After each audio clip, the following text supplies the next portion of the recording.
ছোট দেওরের মেয়ে ছোট দেওরের মেয়ে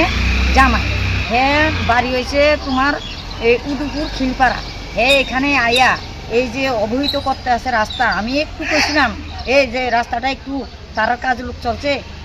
ছোট জালের কইছি দেখো 2-1.5 হাত একটু পিছনে নাও হ্যাঁ না জায়গাটা নিবে না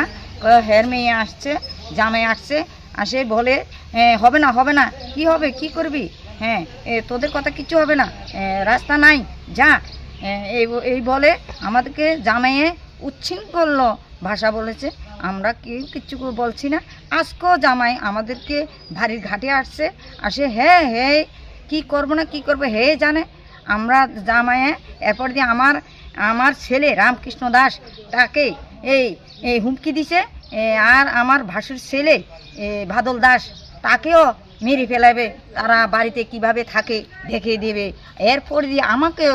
অন্য ধরনের কথাবার্তা আমি এইগুলি আমার মুখে আসবে না আমি বলতে পারবে না এই যে ভাষা বলেছে সেই আমরা আইনতি ব্যবস্থা নিয়েছি আইনের কাছে আমরা চাই আপনাদের বাঁচান আমার ছেলে ভাসুরপুর আমার ছেলে রামকৃষ্ণ দাস আমরা আইনের কাছে প্রধান মেম্বার সবাইকে জানাচ্ছি জানিয়ে পরে আইনের কাছে আমরা আশ্রয় নিছি আইনে বলেছে দেখবো আপনার দুই বাসুর নেই দুই ভাসুর আমাদের সবাইকে নিয়ে না দুই ভাসুরও নেই আমার স্বামীও নেই কেউ নেই তারা 4 ভাই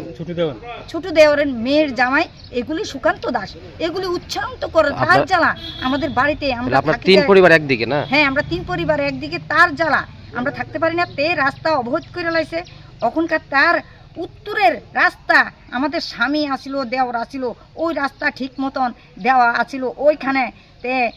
দেখে না শুধু আমাদের রাস্তাতে অবৈধ কইরা আমার ছেলে মেয়েরে যা সমস্ত কথাবার্তা বলে আর কথার কথা না আমি এইগুলি করতে পারতাম না জামাই হিসাবে এত বড় তার মানে অধিকার হ্যাঁ তার অধিকার কিভাবে করব তে জানে আমরা তার কিচ্ছু বলছি না তে শাশুড়িকে কিভাবে কথাবার্তা বলা যায় তে জানে না কিচ্ছু তে বলে কুটিপতি বলে তে অমূল্য দাসের ছেলে